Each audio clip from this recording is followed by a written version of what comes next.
ஏன் பிஜேபி கிட்ட கூட நாளைக்கே போய் இல்லைங்க நாங்கள் 2 MP உங்களுக்கு சப்போர்ட் பண்றோம் அப்படின்னு சொன்னா மோடி வேணான்னு சொல்லிடுவாரா?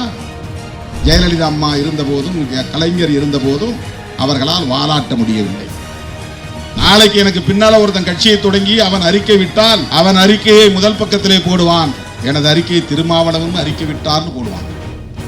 கொஞ்ச நேரம் அந்த சூரியல நின்று கையை காட்டிட்டு திருப்பி போய் ஏசில உட்கார்ந்துக்கிறது. அதுவல்ல விடுதலை சிறுத்தைகளின் அரசியல்.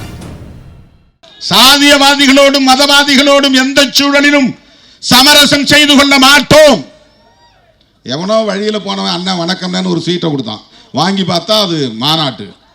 உடனே பத்திரிகையில செய்தி போடுறான், பௌர்ணமினா சித்திரை முழுநிலவு நிகழ்ச்சிக்கு திருமாவளவனுக்கு அழைப்பு.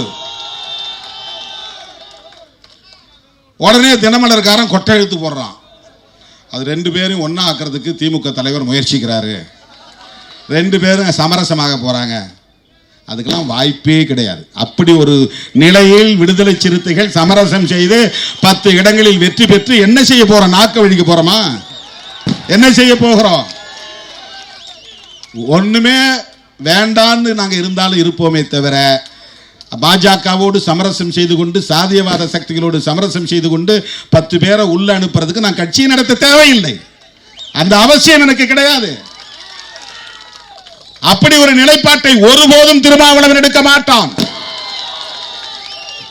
கைகோர்த்து களமாட வேண்டும் என்று விரும்பினோம், கைகோர்த்தோம், களமாடினோம். ஆனால் தங்களுடைய அரசியல் ஆதாயத்திற்காக என்னை மட்டும் தனிமைப்படுத்தி என்னை ஒட்டுமொத்த சமூகத்திற்கும் தலித் அல்லாத சமூகங்களுக்கும் எதிரி என்று காட்டி என் உயிருக்கே உலை வைக்கக்கூடிய அளவுக்கு போனவர்கள். அதையெல்லாம் மறந்துவிட முடியுமா? அப்படி என்ன பதவி சுகம்? அப்படி அவர்களோடு சமரசம் செய்து கொண்டு கூட்டணி வைக்க வேண்டும் என்று சொன்னால் அப்படிப்பட்ட ஒரு அரசியல் தேவையே இல்லை. ஒருபோதும் அந்த அரசியலை செய்ய மாட்டோம். திருமாவளவனை புரிந்து கொள்ள இன்னும் சில காலம் தேவைப்படும்.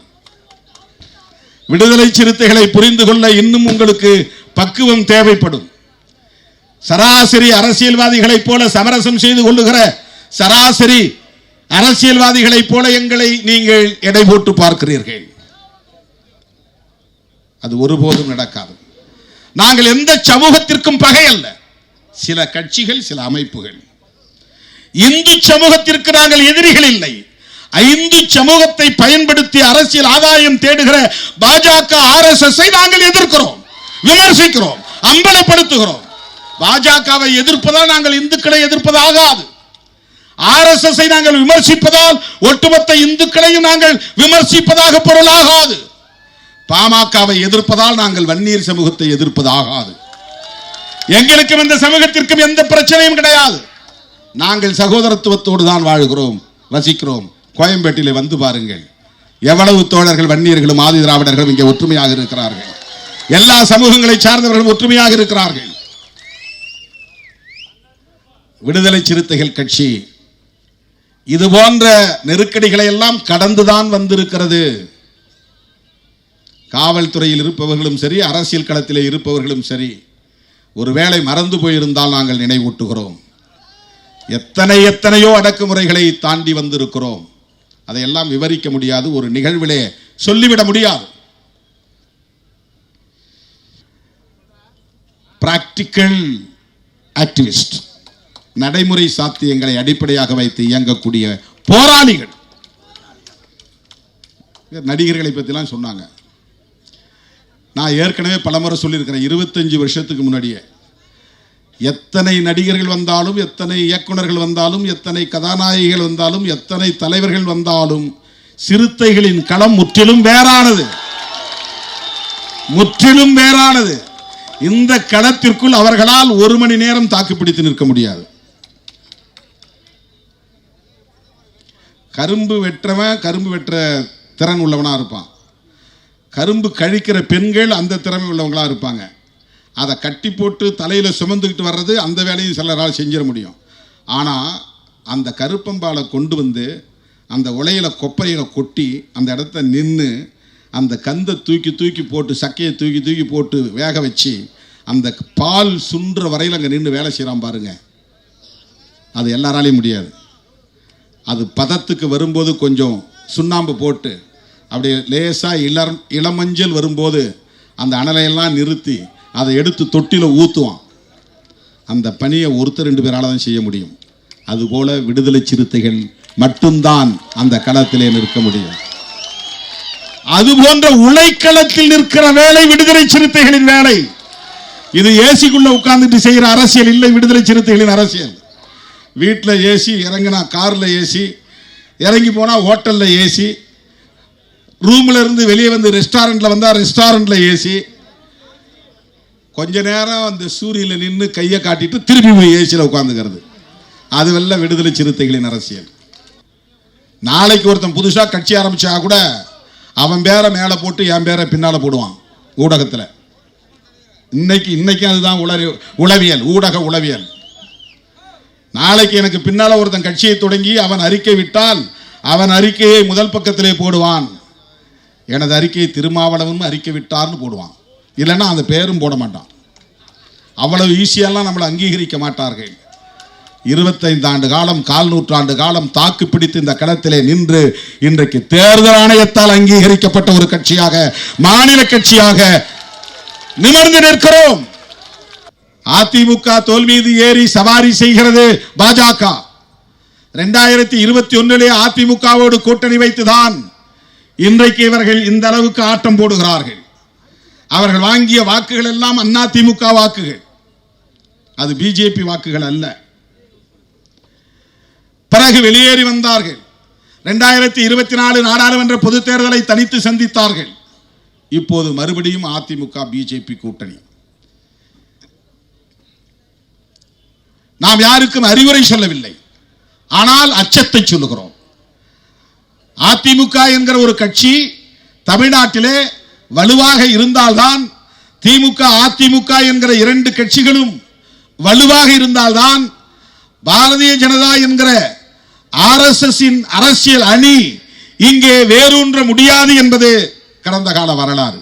ஜெயலலிதா அம்மா இருந்த போதும், கலைஞர் இருந்த போதும் அவர்களால் வாலாட்ட முடியவில்லை. இப்ப கலைஞரும் இல்லை, ஜெயலலிதாவும் இல்லை. எப்படியாவது உள்ளே ஒரு இயக்கத்தின் தோளில் ஏறி அவங்க ஓட்டை வாங்கி அது எங்க ஓட்டுன்னு காட்டி நாங்க வளர்ந்துருவோம்னு கற்பனையா கணக்கு போட்டு கொண்டிருக்கிறார்கள். அதற்கு ஏன் இடம் கொடுக்க வேண்டும் அதிமுக?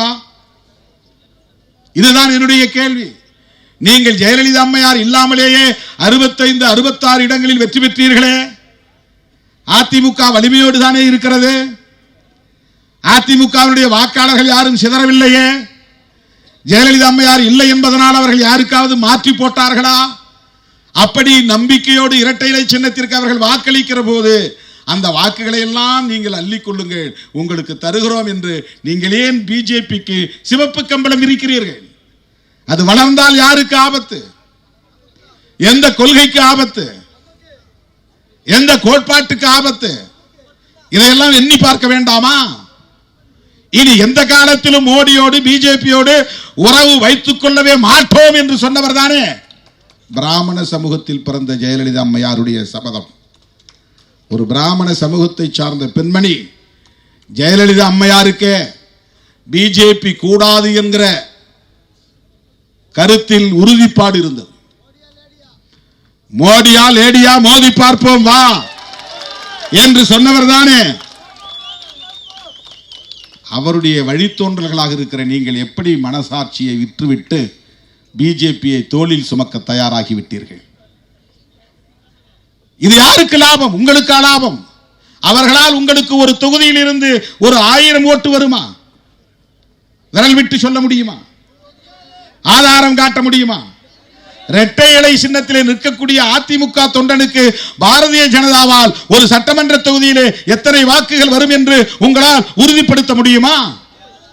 ஆனால் பிஜேபி காரன் இருக்கிற தொகுதியில் அவன் வாங்க போகிற அத்தனை ஓட்டுகளும் இரட்டை இலைக்கு சொந்தமான ஓட்டுகள். அவன் 30 தொகுதிகளிலே போட்டியிடக்கூடிய வாய்ப்பை நீங்கள் தந்தால் யாருக்கு லாபம்? யாருக்கு நட்டம்? இதனால் அதிமுக மட்டுமா பாதிக்கப்படும்? தமிழ்நாடு பாதிக்கப்படுமா படாதா?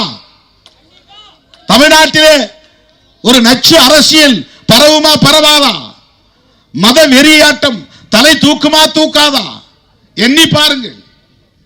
என்ன சொன்னா, நான் ஏன் திமுகவோட நிக்கிறேன்னு வெளிப்படையா சொல்றேன். அதுக்கு ஒரு விளக்கம் சொன்னேன். சில அற்பர்கள், அரசியல் அறியாமையில் உழலும் அற்பர்கள், சங்கிகளின் எடுபிடிகள், சொம்பு தூக்கிகள், நான் ஏதோ வேற வழியே இல்லாமல் அங்கே கிடக்கிறேன், முட்டு கொடுக்குறேன், தாங்கி பிடிக்கிறேன், 2 சீட்டுக்காக நிற்கிறேன் அப்படின்னு அவதூறு பரப்புகிறார்கள். அந்த கும்பலுக்கு நான் சொல்லவில்லை, என் தம்பிகளுக்கு சொல்லுகிறேன், என் உயிரின் உயிரான விடுதலை சிறுத்தைகளுக்கு சொல்லுகிறேன் என்றுதான் அதிலே விளக்கம் தந்தேன். என்ன சொன்னேன் என்றால், எனக்கு ஆப்ஷனா இல்லை, நிறைய ஆப்ஷன் இருக்கு. அந்த ஆப்ஷன்லாம் நான் ஏன் ஓப்பன் பண்ணி வைக்கல, அதை ஏன் நான் ஹோல்டு பண்ணி வைக்கல? நான் நினைச்சா விஜய்கிட்ட ஹோல்டு பண்ணி வைக்கலாம், எடப்பாடி பழனிசாமி அவர்கள்ட்ட ஹோல்டு பண்ணலாம், ஏன் பிஜேபி கிட்ட கூட நாளைக்கே போய் இல்லைங்க நாங்கள் 2 MP உங்களுக்கு சப்போர்ட் பண்ணுறோம் அப்படின்னு சொன்னால் மோடி வேணான்னு சொல்லிடுவாரா? அமித்ஷா வேணான்னு சொல்லிடுவாரா?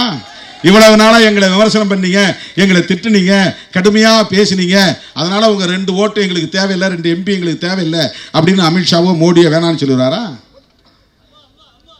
மிக உயர்ந்த ஒரு அதிகாரியை அழைத்து என்னை பேசினார். இன்னைக்கு சொல்றேன், அகில இந்திய அளவில் டெல்லியில் மிக உயர்ந்த அதிகாரியை அழைத்து பேசினார். நான் கையெடுத்து கும்பிட்டு, ஐயா எங்களுக்கு எங்கள் ஏற்றுக்கிட்ட கொள்கைக்கு அதுக்கும் உடன்பாடு இல்லை, மன்னிச்சிருங்க. இல்லை உங்கள் ஜனங்களுக்கு ஏதாவது நீங்கள் பண்ணலாம் இல்லையா? பிரதமரை சந்திக்கலாம் இல்லையா? நிறைய ஸ்கீம் வாங்கி கொடுக்கலாம், எஸ்சி மக்களுக்குன்னு நிறைய ஸ்கீம் இருக்கு, அதையெல்லாம் செய்ய சொல்லுவோம். உங்களுடைய அன்புக்கு நன்றிங்கய்யா, நான் வரேங்கய்யான்னு சொல்லிட்டு வந்துட்டேன். இது 100 விழுக்காடு நடந்தது, 100 விழுக்காடு சத்தியம். இது நடந்தது. கொஞ்சம் நான் மனம் மாறினா என் வாழ்க்கையே வேறு தானே, இந்த கட்சியின் நிலையே வேறு தானே. இப்போ இந்த இடத்துல நீங்கள் அனுமதி கொடுக்காம உங்களால் தடுத்திருக்க முடியுமா? இங்கே வராதுன்னு உங்களால் சொல்லியிருக்க முடியுமா? கடைசி நிமிஷம் வரல லாரியில் போட்டு கூட்டம் போட்டுக்குன்னு உங்களால் சொல்ல முடியுமா? தடன்னு ஓடி ஐயா வாங்க வாங்க வாங்க வாங்க, எங்கே வேணாலும் கூட்டம் போட்டுங்க, எப்படி வேணாலும் மேடை போட்டுங்க, அப்படி தானே உங்களால் சொல்ல முடியும்? கையில் பவர் இருந்தா. இது போன்ற செய்திகளை மேலும் தெரிந்து கொள்ள எங்களது யூடியூப், ஃபேஸ்புக் மற்றும் ட்விட்டர் ஆப்களை சப்ஸ்கிரைப் செய்யவும்.